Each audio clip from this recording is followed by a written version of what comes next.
Shalom, salam sejahtera bagi saudara-saudari yang terkasih di dalam Yesus Kristus dimanapun saudara-saudari berada. Mazmur 3 ayat 3-4 menyatakan demikian. Tetapi Engkau, Tuhan, adalah perisai yang melindungi aku. Engkaulah kemuliaanku dan yang mengangkat kepalaku. Dengan nyaring aku berseru kepada Tuhan, dan Ia menjawab aku dari gunungnya yang kudus. Saudara-saudara yang terkasih, adalah anugerah bagi setiap kita memiliki juru selamat yang memberi keselamatan hidup kekal. Di dalam Dia, kita boleh datang dalam segala keraguan, keputusasaan, kesedihan, ketakutan akan apa yang sedang kita hadapi, bahkan untuk masa depan. Sebab Tuhan yang kita percayai sekali-kali tidak akan meninggalkan kita, tetapi Ia memegang kita dan bersama dengan kita menghadapi segala pergumulan hidup. Dengan kesungguhan hati, mari kita nyatakan bahwa sekalipun tak tahu hari esok, asal bersama Tuhan itu cukup.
Bapa di surga, kami bersyukur karena kami memiliki Allah yang kami dapat andalkan dalam segala situasi kehidupan kami. Kami bersyukur karena Tuhan mengizinkan kami, sekalipun dalam keterbatasan, untuk boleh beribadah bersama-sama.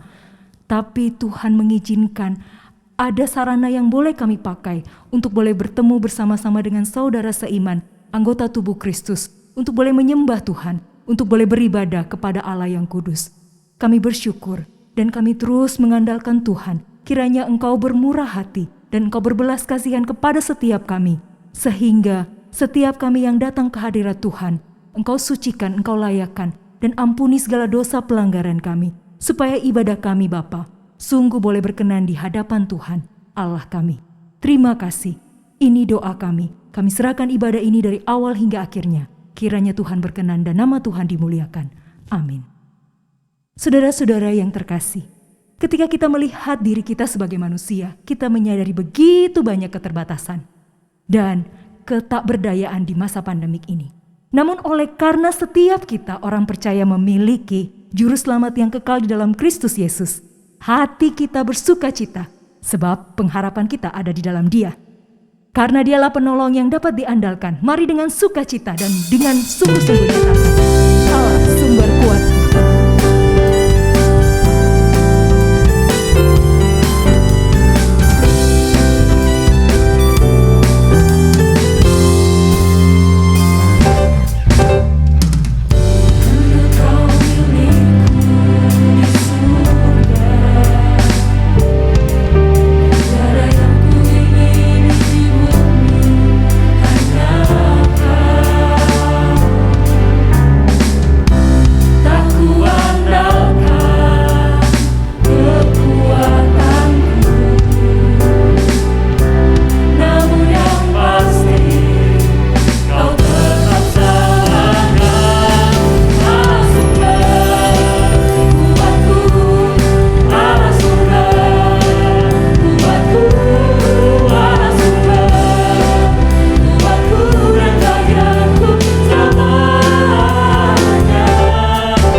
Jemaat yang terkasih dalam Tuhan, hidup di dunia sementara ini penuh dengan pergumulan dan kesesakan, dan sulit untuk melihat, memahami rencana Tuhan. Namun bagi kita, murid-murid yang dikasihinya, kita perlu terus belajar untuk percaya bahwa Tuhan memegang hidup kita, dan firman-Nya menguatkan setiap kita untuk berjalan bersama Dia dalam situasi apapun. Mari kita menyiapkan hati kita, berseru melalui pujian dalam iman kepada Dia kebenaran sejati. Hatiku percaya.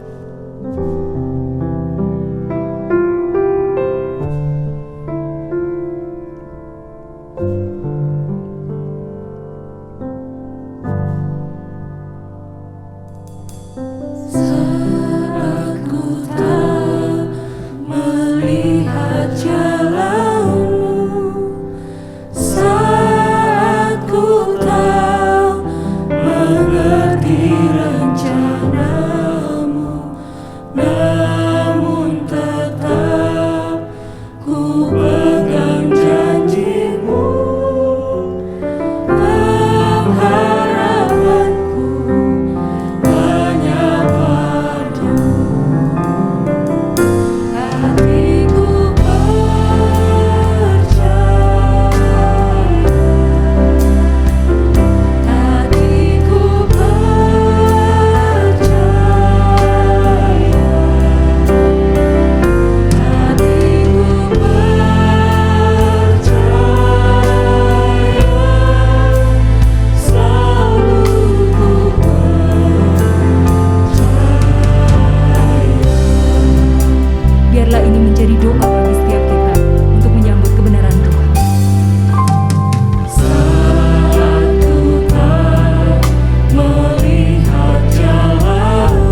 Shalom. Salam sejahtera saudara sekalian yang dikasihi Tuhan. Puji syukur kepada Tuhan yang telah memberikan kepada saya anugerah untuk boleh menyapa saudara sekalian pada kesempatan yang berbahagia ini. Saudara, doa jelas adalah hal yang sangat penting dalam hidup Kristen. Apalagi di tengah situasi krisis, ketika hari-hari kita dipenuhi dengan terpaan berita dan tekanan pergumulan yang tidak mudah. Namun, ketika suatu krisis berlangsung cukup lama, banyak orang yang mulai mempertanyakan kuasa doa. Apakah kita masih perlu berdoa? Mengapa berdoa? Apakah memang doa orang percaya itu masih berkuasa? Saudara, itu sebabnya hari ini saya ingin mengajak kita merenungkan tentang tema doa ini, saudara. Doa adalah suatu privilege, suatu hak istimewa yang Tuhan anugerahkan kepada setiap orang percaya. Kita perlu belajar dan menikmati doa di tengah krisis seperti yang kita lalui hari ini. Bagaimana semestinya kita berdoa? Dan bagaimana kuasa doa itu bisa menolong kita menghadapi krisis dengan berbagai dampaknya ini. Saudara, saya ajak kita belajar dari Mazmur nomor yang ketiga. Mazmur nomor yang ketiga. Saya akan membacakan bagi kita sekalian bagian ini, saudara. Namun sebelumnya saya undang sekali lagi kita untuk bersama-sama bersatu dalam doa, memohon pertolongan Tuhan untuk kita boleh memahami dan meresponi firman-Nya. Mari kita berdoa.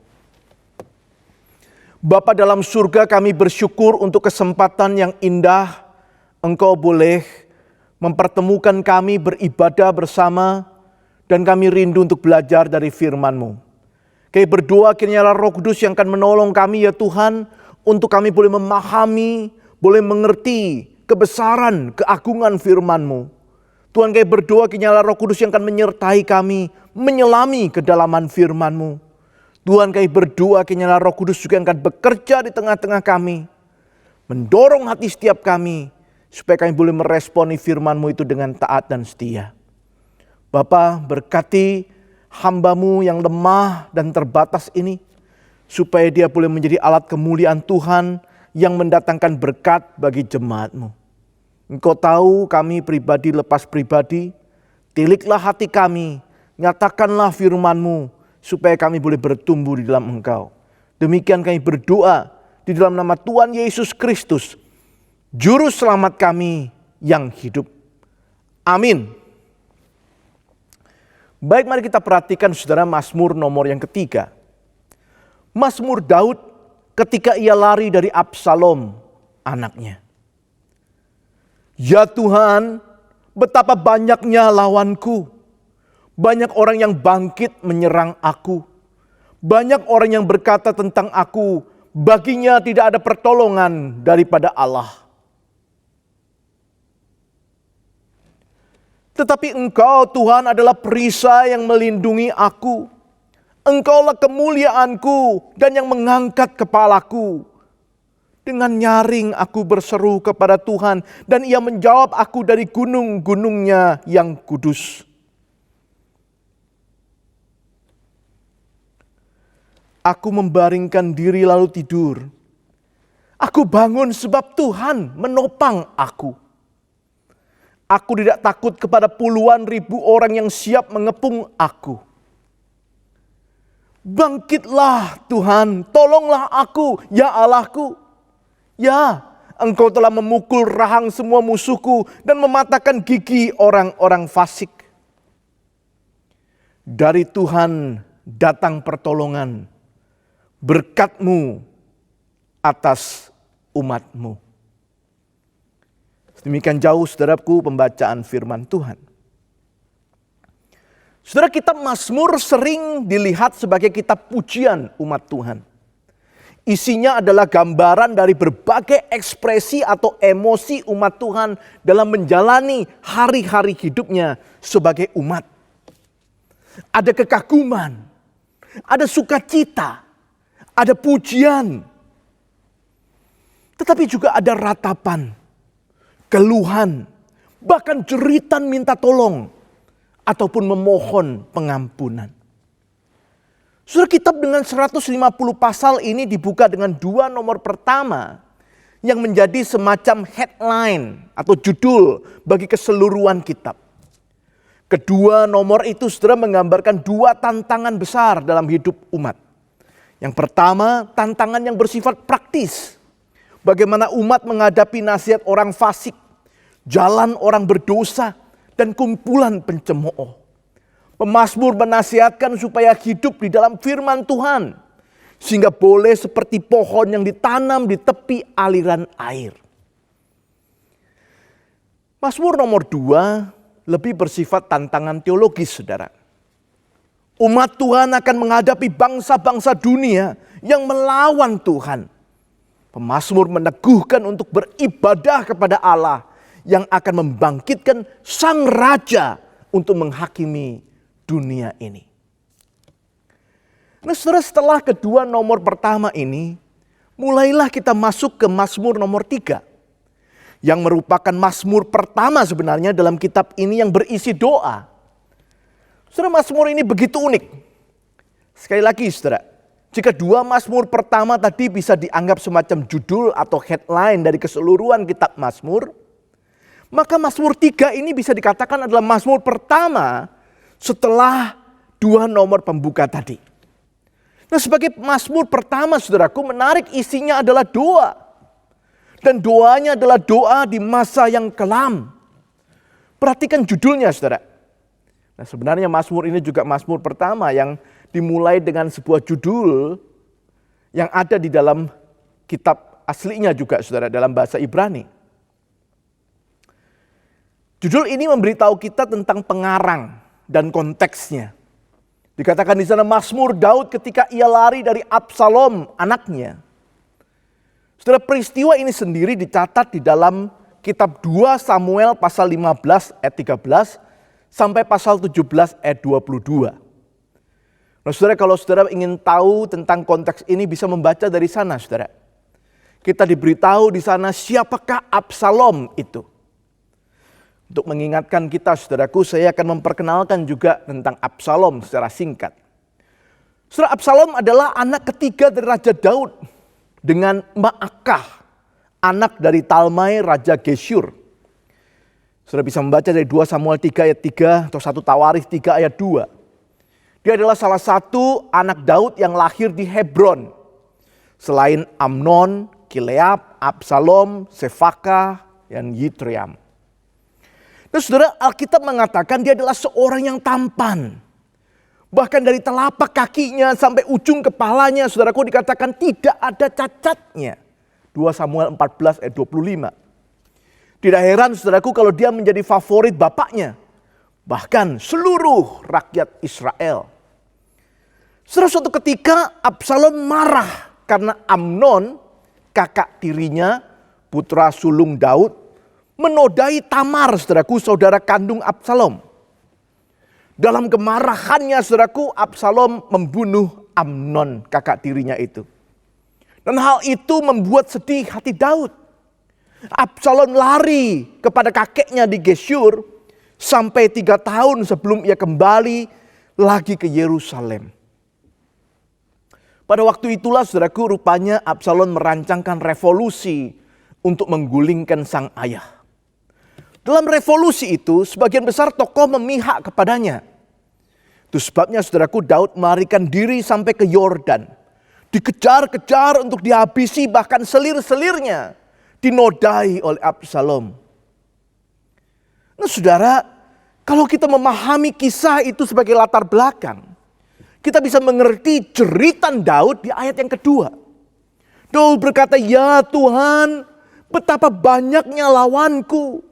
Banyak orang yang bangkit menyerang aku." Saudaraku, dia baru saja dikhianati anaknya sendiri yang begitu dikasihinya. Ia dilecehkan, bahkan dikejar-kejar. Saudara, coba bayangkan. Saya percaya ini bukan sekedar rasa takut yang biasa saja, saudara. Lihat, saudaraku, ada 3 kali pengulangan kata banyak. Di dalam ayat yang 2, saudaraku, dan ayat yang ketiga. Hal ini menunjukkan intensitas rasa takut yang dialami oleh Raja Daud pada waktu itu. Saudara, pernahkah saudara merasa takut? Saudara, pendeta Tim Keller pernah mengatakan, saudaraku, bahwa takut itu ada 2 macam, saudara. Satu macam adalah takut yang alamiah, yang natural. Takut yang memang perlu ada supaya saudara dan saya itu bisa menghindari hal-hal yang memang membahayakan kita. Misalnya, saudaraku, kalau kita sedang berjalan di jalan tol, ketika semua kendaraan itu cepat, kita perlu punya rasa takut supaya kita mengendarai mobil kita itu dengan hati-hati, saudara. Dengan memperhatikan, saudara. Rasa takut yang perlu ada. Hari ini, saudara, pada waktu kita sedang ada di dalam pandemi COVID-19, kita juga perlu untuk punya rasa takut. Sehingga ketika kita menjalani hari kita, kita keluar dari rumah kita menjaga diri, kita mematuhi protokol kesehatan, memakai masker dan sebagainya, rasa takut yang perlu, saudara. Saudara, yang kedua adalah rasa takut yang muncul karena hal-hal yang tidak jelas sebenarnya. Misalnya hal yang belum tentu terjadi. Atau hal yang sebenarnya nggak ada. Tapi membuat kita merasa takut. Rasa khawatir yang berlebihan dan melemaskan segala bagian tubuh kita. Nah, mungkin contoh yang paling jelas, saudaraku, adalah apa yang disampaikan Daud di sini, saudara. Kalau saudara melihat di sini memang Daud lari dari kejaran. Tetapi bukan hanya itu, saudaraku, kalau saudara membaca di ayat yang ketiga, di sana ada tantangan, saudaraku, yang lebih bersifat cemoohan. Daud berkata, banyak orang yang berkata tentang aku, baginya tidak ada pertolongan daripada Allah. Ada orang yang ngomong kepada dia, apakah benar, saudaraku, tidak ada pertolongan bagi Daud? Nah, hal itu adalah hal yang tidak nyata, tidak benar. Tetapi karena dikatakan oleh orang, bahkan mungkin dikatakan dengan terus-menerus, itu membuat takut. Nah, saudara, kalau saudara membaca di dalam 2 Samuel pasal 16 dicatat, ada seorang bernama Simei, yaitu anak daripada Saul, yang mengutuki Daud, menyebutnya sebagai penumpah darah. Simei berkata, Tuhan sekarang sedang membalaskan kepada Daud atas segala kejahatannya. Dan itu sebabnya, saudaraku, Daud di sini berkata, banyak orang berkata tentang aku, baginya tidak ada pertolongan daripada Allah. Wah, saudara, Daud terganggu sekali dengan hal ini. Semenjak Daud melakukan kesalahan besar dengan mengambil Batsheba, istri Uria, seorang dari perwiranya, bahkan membunuh suami wanita itu, keluarga Daud memang bertubi-tubi menghadapi berbagai macam prahara yang mengerikan. Anaknya saling menodai, bahkan kemudian saling membunuh.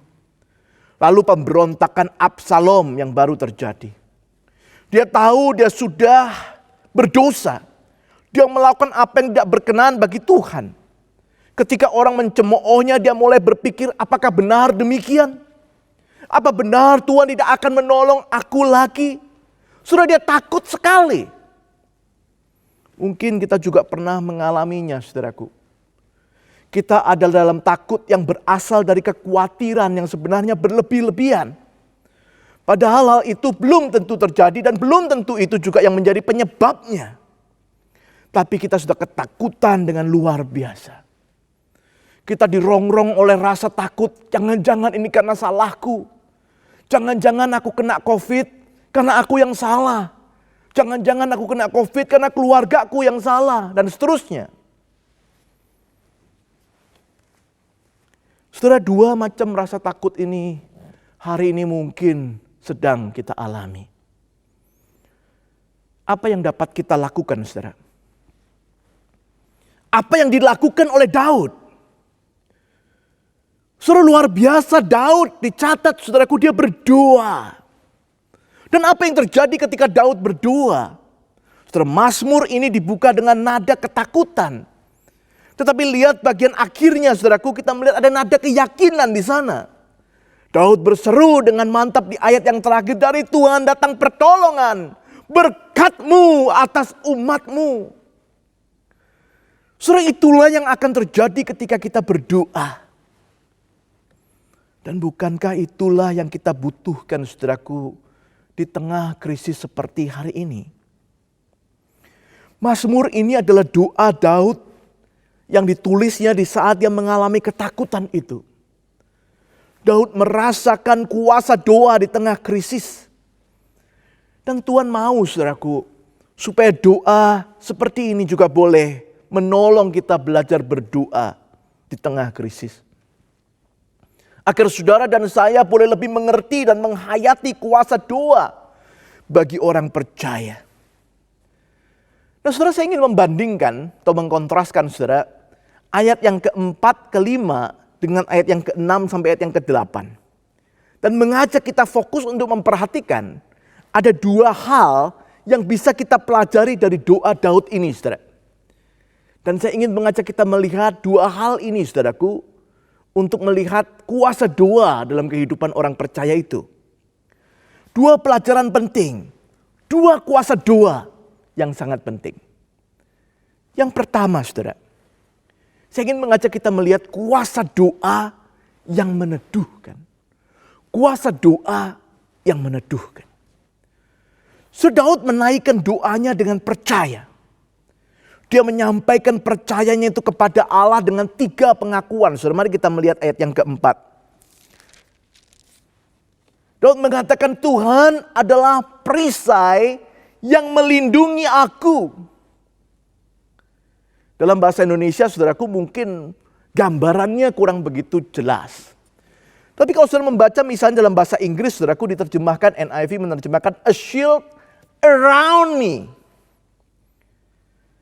Perisai yang melindungi aku itu digambarkan sebagai a shield around me. Jadi bukan cuma semacam tameng, saudara, yang satu di depan. Tetapi semacam perisai yang kemudian melindungi sekelilingnya, saudara. Saudara memakai Alkitab berbahasa Mandarin, di sana juga dikatakan siwei de tun pan.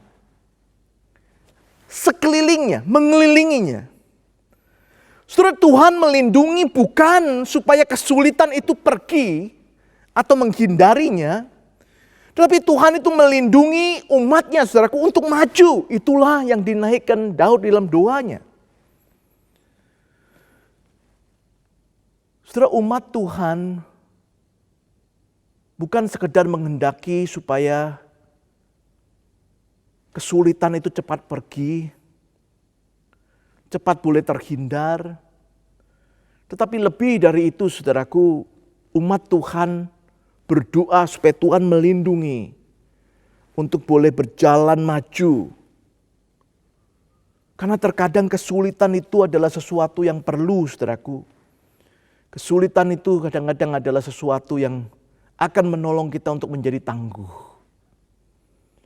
Jadi, saudaraku, selain kita juga berdoa supaya pandemi ini boleh cepat berlalu, kita juga berdoa supaya ketika Tuhan mengizinkan pandemi ini tetap ada, kita boleh diberikan kekuatan untuk menjadi tangguh.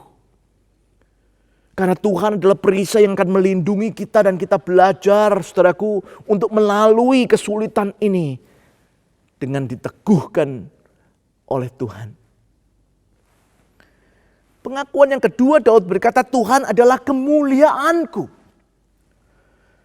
Saudara, sesuatu yang dikatakan kemuliaan itu adalah sesuatu yang dibanggakan. Sesuatu yang diandalkan.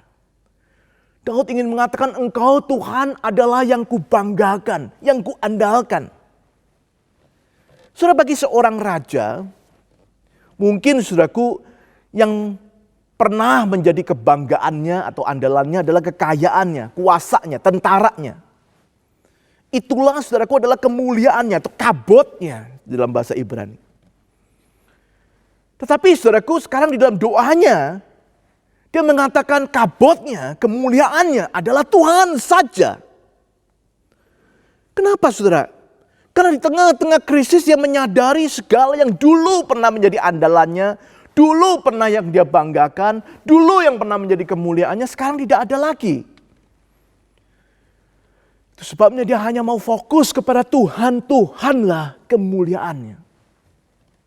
Yang ketiga, saudara, Daud kemudian mengatakan di ayat yang keempat itu, dan yang mengangkat kepalaku. Pengakuan ketiga ini menjawab dua pengakuan sebelumnya, yaitu bahwa Tuhan yang akan menjadi sumber kuatnya, yang akan memampukannya untuk maju menghadapi kesulitan dan menghadapi permasalahannya. Kepalanya akan terangkat. Bersama dengan Tuhan, dia diteguhkan untuk maju, saudaraku, menghadapi persoalan, menghadapi pergumulan. Saya teringat dengan perkataan Paulus dalam surat Filipi pasal yang keempat ayat yang ke-13. Segala perkara dapat kutanggung di dalam Dia yang menguatkan aku, yang memberiku kekuatan. Saudara, umat Tuhan bukan, sekali lagi saudara, bukan tidak boleh berdoa supaya kesulitan itu cepat pergi. Tetapi jangan hanya berdoa itu. Kita juga perlu belajar berdoa supaya kita boleh terus mengandalkan kekuatan Tuhan yang boleh meneguhkan kita untuk maju di tengah kesulitan ini. Saudara, dengan percaya yang seperti itu, di dalam doanya waktu dia mengatakan, Tuhan, Engkau adalah perisai yang melindungi aku. Engkau adalah kemuliaanku dan yang mengangkat kepalaku. Dengan doa seperti itulah, saudaraku, apa yang terjadi. Daud kemudian digambarkan di ayat yang ke-6, saudaraku, di dalam doanya itu. Dia dikuatkan, dia diteguhkan. Dikatakan, saudaraku, ia menjadi tenang. Ayat 6 mengatakan ia bisa tidur. Dan ketika bangun, saudaraku, ia merasakan Tuhanlah yang telah menopangnya. Saudara, banyak penafsir percaya Mazmur ini adalah nyanyian pagi dalam menghadapi musuh. Mazmur ini cocok dinyanyikan ketika kita sedang menghadapi musuh, saudaraku, dan dinaikkan pada waktu pagi. Doa di waktu pagi. Yang dikontraskan misalnya di dalam pasal yang keempat, saudaraku, yang diberi judul doa pada waktu malam. Atau bisa dibandingkan juga dengan pasal yang kelima, nomor 5 Mazmur, tentang doa di waktu pagi juga. Saudara, gambaran yang ingin disampaikan adalah pemazmur baru melalui malam yang mencekam. Tetapi dengan Tuhan, dia bisa tidur dengan tenang. Berapa lama sudah kita sulit tidur di tengah krisis seperti ini? Kita perlu belajar berdoa. Berdoa untuk menyatakan tentang kepercayaan kita. Bahwa fokus kita, harap kita hanya kepada Tuhan. Dan supaya dengan doa yang demikian kita boleh diteguhkan.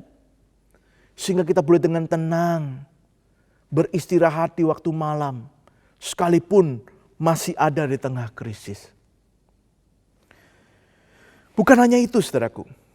Pemazmur juga menjadi teguh, bahkan berani menghadapi segala kesulitan yang berat sekalipun. Bayangkan, saudaraku, dia mengatakan ada puluhan ribu orang pun tidak membuatnya takut sekarang. Tuhan mengangkat kepala Daud sehingga dia berani maju ke depan menghadapi berbagai lawannya. Saudara, punyakah kita percaya seperti Daud?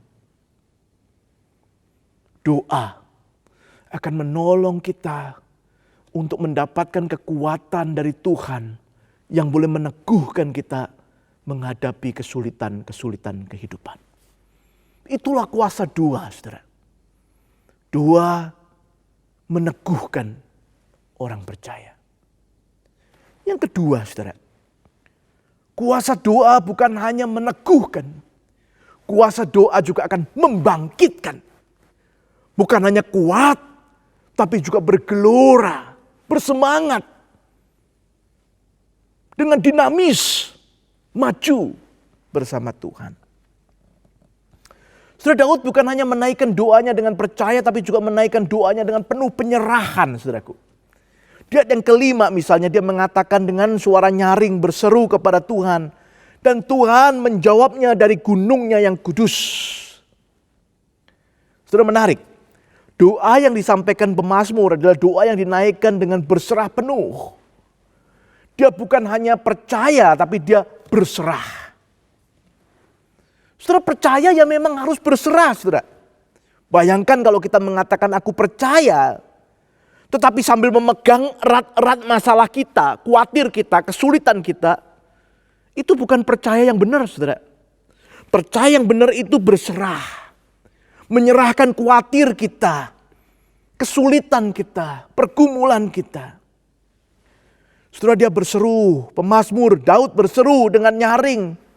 Artinya dia meluapkan segala dayanya untuk berseru. Tuhan adalah satu-satunya harapannya. Ia hanya mau datang dan memohon kepadanya dan bukan yang lain. Puji Tuhan. Karena dikatakan Tuhan menjawab aku dari gunungnya yang kudus. Saudaraku, gambaran tentang di atas gunung yang kudus. Biasanya saudaraku menggambarkan sebuah perjumpaan dengan Tuhan. Seorang penafsir menghubungkan bagian ini saudaraku dengan Kejadian pasal yang ke-15. Saudaraku, di Kejadian pasal yang ke-15 digambarkan Tuhan itu berjanji kepada Abraham bahwa dia akan melindungi Abraham dan memberkatinya. Pada waktu itu saudaraku, Abraham bertanya kepada Tuhan, dari mana dia bisa tahu bahwa semua yang dijanjikan Tuhan itu memang akan terjadi. Lalu digambarkan di Kejadian 15 itu saudara, Tuhan memanggil Abraham untuk membawa korban. Nah, yang menarik adalah ketika korban itu dibawa oleh Abraham ke atas gunung Tuhan. Perhatikan saudara, bukitnya yang kudus, gunung Tuhan. Justru di sanalah saudara, Tuhanlah yang membakar korban itu, bukan Abraham. Artinya saudara, Tuhanlah yang berjanji. Dia mengatakan kepada Abraham, saudaraku, jangan takut. Percayalah, akulah Tuhan yang berjanji. Sehingga Tuhanlah yang membakar korban itu. Itu sebabnya saudaraku, gunung itu disebut bukit yang kudus. Saudara, Tuhan memberikan lebih dari apa yang sanggup dipikirkan. Abraham khawatir dan takut, dia bertanya bagaimana dia bisa yakin. Dan Tuhan berjanji, meneguhkan janjinya, menjawab doa Abraham. Dan itulah yang dialami Daud rupanya. Saudara, kadang kita khawatir, kita bingung dari mana kita bisa yakin Tuhan akan menolong. Khususnya ketika masalah demi masalah itu tidak kunjung selesai. Apa yang kita doakan itu seakan-akan tidak kunjung memberikan hasilnya. Saudara, biarlah firman Tuhan ini kembali boleh membangkitkan saudara dan saya. Saudara, Tuhan mendengar doa-doa kita. Tuhan berjanji dia akan menepatinya. Abraham dan Daud percaya walaupun mereka belum melihat dengan jelas penggenapan janji itu. Tetapi saudara dan saya melihat kesaksian melalui Alkitab bagaimana Kristus merupakan jaminan penggenapan penyertaan Allah bagi kita. Pertolongan Allah bagi saudara dan saya di tengah segala krisis. Itu yang dikatakan oleh Paulus di dalam surat Roma pasal 8 ayat 32. Jikalau ia tidak menyayangkan anaknya yang tunggal, mengutusnya bagi saudara dan saya, masakan dia menahan-nahan tidak memberikan yang baik, terbaik untuk saudara dan saya. Tuhan Yesus mengatakan di dalam Matius pasal yang ke-7, mintalah maka akan diberikan kepadamu. Carilah maka kamu akan mendapat. Ketoklah maka pintu akan dibukakan bagimu. Karena setiap orang yang meminta menerima. Setiap orang yang mencari mendapat. Setiap orang yang mengetuk baginya pintu dibukakan. Janji ini bukan sekedar janji. Janji ini saudaraku dijamin dengan pengorbanan Kristus di atas kayu salib. Kalau yang begitu besar sudah dilakukannya untuk menyatakan kasihnya kepada saudara dan saya. tentu dia tidak akan menahan-nahan. Tidak memberikan jalan keluar. Tidak memberikan pertolongan di tengah krisis seperti hari ini. Sudah tidak sampai di sana. Kita bertanya apa dampak dari penyerahan diri seseorang di dalam doanya. Menarik sekali saudara, Mazmur ini di ayat yang ke-8 menunjukkan semangat Daud. Semangatnya yang ingin bangkit bersama Allah menghadapi setiap musuhnya. Bukan dengan kuat gagahnya, tetapi bersama dengan Tuhan. Saudara, Tuhan membangkitkan semangat orang yang berserah kepadanya. Bukan cuma sekedar mengokohkan, oke, aku sekarang kuat, tahan terhadap segala percobaan, segala pergumulan. Tetapi juga semangat, saudaraku.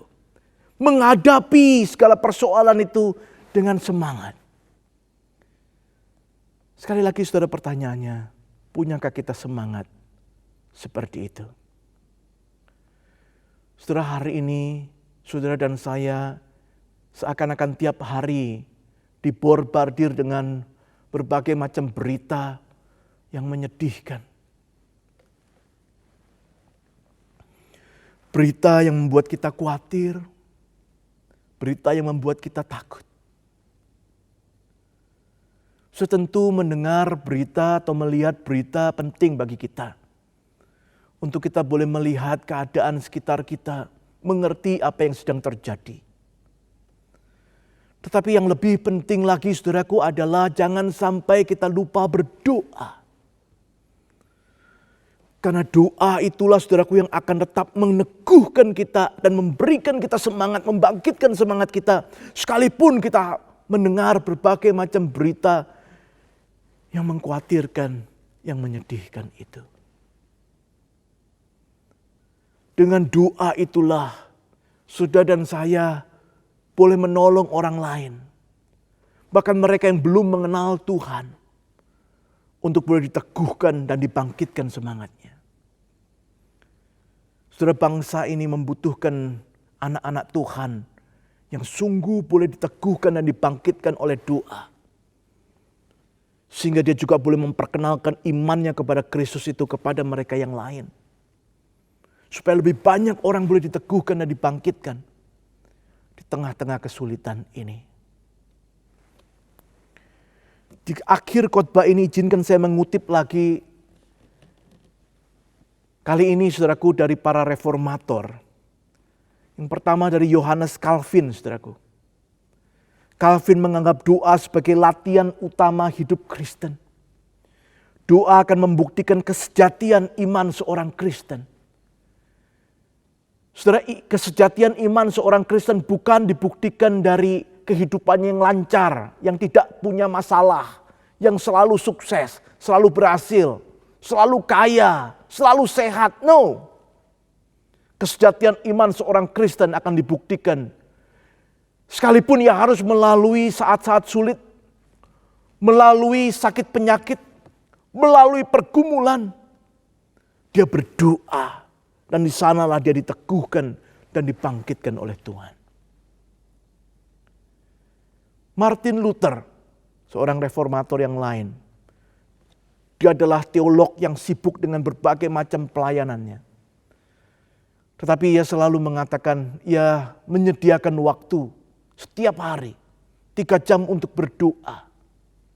Dia mengatakan, semakin sibuk, semakin perlu berdoa. Saudara yang dikasihi Tuhan, kiranya semangat para reformator menjadikan doa hal yang utama, khususnya di tengah-tengah krisis, boleh menjadi tekad saudara dan saya. Krisis ini belum tentu akan segera berakhir, saudara. Tetapi Tuhan tidak pernah jauh dari kita. Ia hanya sejauh doa. Mari kita jadikan doa sebagai kekuatan kita. Karena doa meneguhkan orang percaya, membangkitkan orang berserah. Itulah kuasa doa bagi saudara dan saya. Kiranya Tuhan memberkati saudara sekalian. Dan kita bersama boleh menang melalui krisis ini bersama Tuhan. Amin. Mari kita berdoa, saudara. Bapa, terima kasih untuk firman-Mu. Kami kembali diingatkan tentang pentingnya doa dan kuasa doa yang kami butuhkan di tengah krisis ini. Biarlah kami boleh menjadi anak-anak-Mu yang selalu mau, rindu, belajar untuk berdoa. Berkati kami, berkati jemaat-Mu. Di dalam nama Tuhan Yesus Kristus, Tuhan dan Juru Selamat kami yang hidup, kami berdoa dan bersyukur. Amin.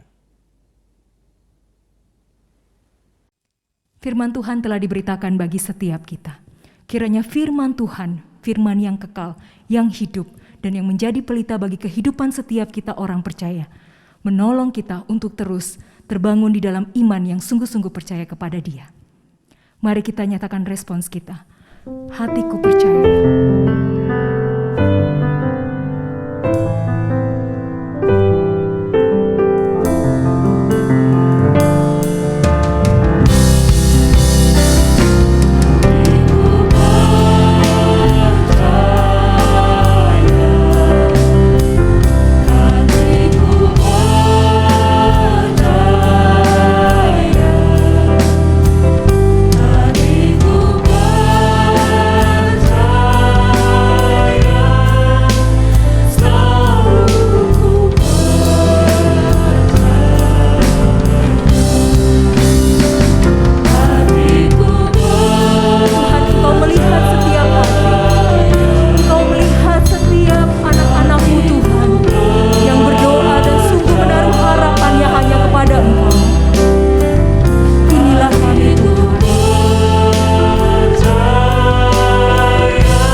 Jemaat yang terkasih dalam Tuhan, kita akan bersama-sama berdoa. Bapa di surga, kami berseru kepada Engkau, karena kami percaya satu-satunya gunung batu dan keselamatan kami adalah Engkau Allah kami. Kami berseru Tuhan, melihat kondisi negara kami, bangsa kami yang terkasih. Tuhan, kami menangis, kami berteriak, Tuhan tolong, nyatakan kuasa-Mu. Tuhan tolong nyatakan belas kasihan-Mu. Bapa, Engkau mengerti dan Engkau melihat, Engkau juga Tuhan yang merasakan bagaimana anak-anak Tuhan bergumul dalam situasi pandemik saat ini. Mereka yang kehilangan pekerjaan, mereka yang kehilangan saudara yang dikasihi, anggota keluarga mereka, sahabat, dan bahkan Tuhan mereka yang bergumul dalam kesehatan, mereka yang bergumul dalam relasi. Tuhan tolong ya Tuhan untuk jemaat Tuhan dimanapun berada. Sungguh Tuhan, kami menyadari kami tidak punya kekuatan dengan diri kami sendiri. Karena itu kami sungguh-sungguh ingin mengandalkan Tuhan. Tuhan tolonglah setiap jemaat Tuhan, anak-anak Tuhan. Biarlah dalam pergumulan ini mereka boleh terus berseru kepada Tuhan. Menaruh pengharapan mereka sungguh-sungguh hanya kepada Engkau. Karena di dunia ini, di dunia yang sementara ini, sungguh kami tidak dapat mengandalkan satu pun hal yang dapat menolong kami, tetapi kami punya Allah yang kekal, Allah yang akan senantiasa berjalan bersama-sama dengan kami dan menolong kami, menguatkan kami. Terima kasih Tuhan. Ini doa kami bagi seluruh anak-anak Tuhan dimanapun berada. Mereka tetap boleh mengarahkan pandangan mereka kepada Engkau, hati mereka, pikiran mereka, dan hidup mereka kepada kebenaran Tuhan. Bapa, kami juga berdoa, kiranya Tuhan beranugerah kepada para tenaga kesehatan dimanapun mereka berada Tuhan. Dengan jerih payah mereka, kesulitan dan seluruh beban yang harus mereka pikul untuk boleh melayani bagi para korban yang terpapar COVID. Tuhan, biarlah Engkau juga berbelas kasihan. Engkau juga memberikan kekuatan dan perlindungan kepada mereka. Dan Tuhan juga yang memberikan kesehatan yang cukup kepada mereka, hikmat untuk boleh melakukan bagian mereka, dan melalui kehadiran mereka, melalui apa yang mereka lakukan, sungguh boleh memberkati, menolong setiap orang-orang yang sangat membutuhkan pertolongan mereka. Kiranya Tuhan beranugerah. Ini doa kami Bapa. Kami sungguh menyerahkan untuk kehidupan setiap jemaat dimanapun berada. Kami mengarahkan hidup kami. Kami mau menyerahkan hidup kami ke dalam tangan Tuhan Allah kami. Di dalam Kristus Yesus kami berdoa. Amin. Saudara-saudara yang terkasih, kita boleh melakukan ibadah ini bersama-sama secara online. Kita bersyukur karena ibadah ini boleh menguatkan setiap kita. Ini adalah satu kebaikan Tuhan agar jemaat yang dikasihinya dikuatkan. Dan di saat seperti ini kita disegarkan kembali oleh persekutuan di dalam Dia. Kebaikannya pada setiap kita tidak didasarkan pada siapa kita dan bagaimana kondisi kita. Tetapi kebaikannya adalah karena Dia adalah Allah yang penuh kasih dan murah hati. Mari kita memuji kebaikannya dan memberikan persembahan sebagai rasa syukur kepada Allah. Bapa, Engkau sungguh baik.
Bapa di surga, kami bersyukur karena kesetiaan Tuhan begitu besar, dan itulah yang menjadi penghiburan bagi setiap kami menjalani seluruh pergumulan kehidupan kami.